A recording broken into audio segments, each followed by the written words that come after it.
Se non fose porque tiñan os ollos abertos e sen vida e as mandíbulas desencaixadas, parecería talmente que estaban dormidinhos.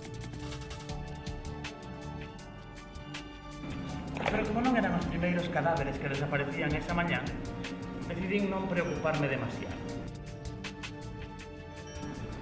O mundo enteiro estaba a miña disposición, sobre todo porque me estaba imaginando a escena. Eu, subido nunha fachada, cun cacho de louso de pedra dunha beira rúa na man, como se fose un heroe de acción. E digamos que o meu perfil non é exactamente o dun heroe de acción.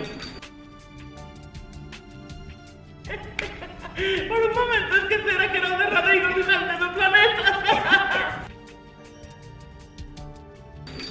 Tal vez o espectáculo fose bastante lamentable, pero como non había ninguén mirando, nin xulgando, non me importou.